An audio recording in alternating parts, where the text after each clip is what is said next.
On le surnomme Monsieur Excalibur. C'est Alain qui nous reçoit chez eux, dans son univers. Comment ça va? Ça va bien, vous? Ça va bien. C'est vrai qu'on appelle Alain comme ça? Monsieur Excalibur? Ben, on regarde ça à Alain. Ben oui. Écoute, ben, c'est un beau nom. C'est un nom accrocheur d'entreprise. On va expliquer, parce qu'on aime ça revenir un petit peu dans le passé, dans les tripes de notre invité.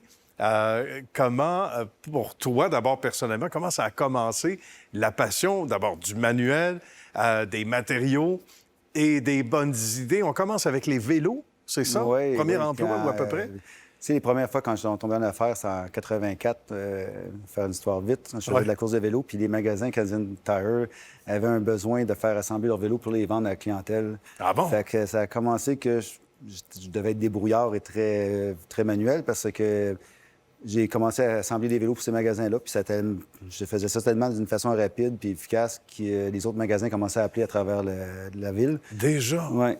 Pour toi, c'était... On va revenir au mot latin custom. C'était ça, là. Je veux dire, tu partais de nulle part, il fallait que tu inventes le métier un peu. Pas rien que ça, c'est ça. Fait qu'à un moment donné, c'était assez gros qu'il fallait qu'on retienne les gens. C'est là qu'on va développer un produit qui va être connexe puis qui va pouvoir nous faire travailler l'hiver. Fait que j'ai commencé à fabriquer des vélos. J'étais assez jeune, pareil. J'avais pas... Mon expérience a été, comment on va dire ça, autodidacte. Fait que j'ai vraiment comme toujours travaillé, toujours été créatif, inventif. Alors, de là, j'ai bâti une usine on pourrait dire de A à Z, là, comme tout le vélo qu'on fabriquait était à 100 fabriqué au Québec. Ça veut dire que j'en avais comme une maladie de tout fabriquer, chaque pièce, chaque petite composante. L'aluminium, surtout? Tout en aluminium. Ça, c'était nouveau à l'époque. Oui, c'était nouveau à l'époque. Il n'y en avait pas beaucoup dans le milieu. OK. Puis les années ont passé, puis, tu sais, développer un institut, il faut penser que il y a eu un certain laps de temps, une couple d'un an ou deux à passer, à fabriquer des prototypes, puis à vendre des vélos à gauche puis à droite, à des amis, de la famille. Oui. Ensuite, on a eu nos premiers contrats avec la SPVM, la police de Montréal. Hey, quand même! Fabriquer les premiers vélos, puis en réalité... C'est valorisant, ça? Oui, on s'est donné vraiment un mandat. Le vélo, il ressemblait à un vélo de police, c'était vraiment écœurant. Ah oui, bien ça, c'est bon, parce que ça doit rendre l'exercice excitant aussi. C'est ça, puis encore là, c'est là que ça l'aidait à garder l'équipe. Fait que là, l'équipe travaillait l'hiver, parce que la fabrication, on la faisait l'hiver, puis l'été, on pouvait continuer au niveau de l'assemblage, qui était de plus en plus gros, comme nous disent, à chaque année, ça grossissait. Puis ensuite, on a eu la chance, parce que, comme on dit, je développais les techniques de fabrication, puis tout devenait de plus en plus facile. Puis juste comme c'est une chance ou quelque chose, et Walmart a décidé d'acheter nos vélos. Fait qu'on est devenu au Canada le premier fabricant de vélos d'aluminium de bas de gamme au Canada. Fait que... Quand même! Ouais, on était vraiment les seuls. Fait qu'ils ont acheté nos vélos directement de nous. Fait qu'on on sauvait toujours les intermédiaires, et ainsi de suite. C'est sûr. Ça s'est vendu à travers le Canada. C'était assez spécial parce qu'il fallait se tourner sur une scène parce que, donner un exemple... Ça en prenait pas mal, j'imagine, pour tout le Canada, rapidement. Dans ce temps-là, les grosses compagnies, c'était Rally, c'était CCM. Ah oui. Ça, c'est des compagnies qui sont habituées de savoir le volume qu'ils font par année. C'est sûr. Nous, on faisait mettons, 100 vélos. Puis là, on arrivait avec des contrats de 2 000 à 3 000 vélos. Bang. Ça change une fabrication, ça veut dire change un roulement. Il faut que tu saches ta logistique, il faut que tu saches tout ce qu'il y a alentour, puis être capable de livrer. Fait que c'est tout. Il faut penser aussi que c'était nouveau pour moi aussi. Fait que chaque affaire, tu réinventes la façon de faire. Puis, en tout cas, on est arrivé. OK. Qu'est-ce qui est arrivé ensuite, mettons, avec les vélos, c'était vraiment beau parce qu'on fabriquait l'hiver, les gars étaient tout le temps... tout le monde était là, l'équipe était vraiment écœurante. On revenait le printemps pour faire de l'assemblage. Quand on parle d'assemblage, on assemblait les vélos des autres compagnies. OK. Donc là, la roue tournait à l'année. La roue à l'année longue, c'était comme... Wow, c'était parfait. La seule chose qui est arrivée, à un moment donné, ils ont enlevé une taxe. Quand tu importais un vélo d'Asie, il y avait une taxe à payer.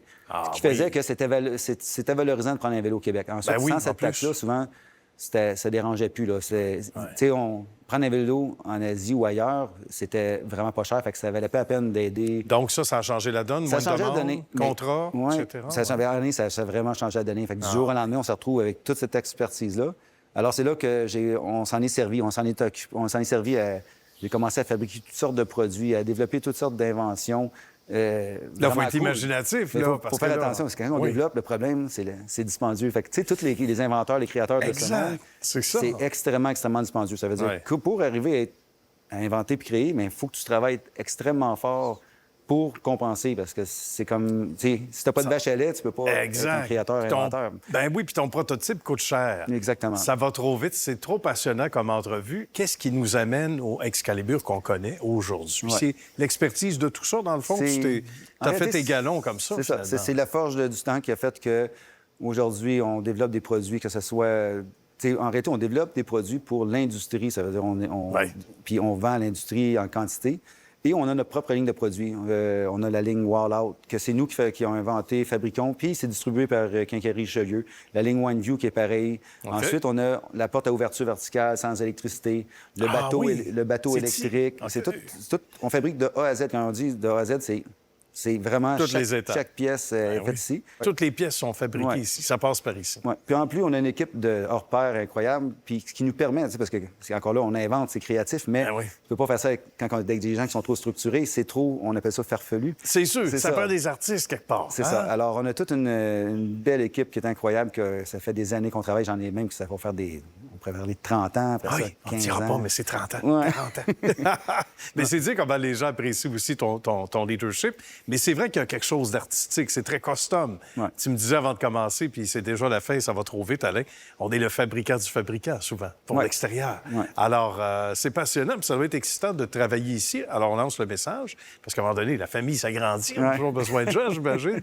Donc, ça doit être passionnant pour ces gens-là qui sont valorisés dans leur travail. On sait qu'ils sont appréciés. Oui.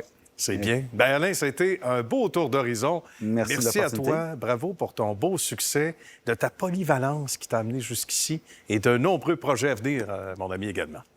Merci de nous avoir accueillis. Bienvenue. Merci à vous. À bientôt.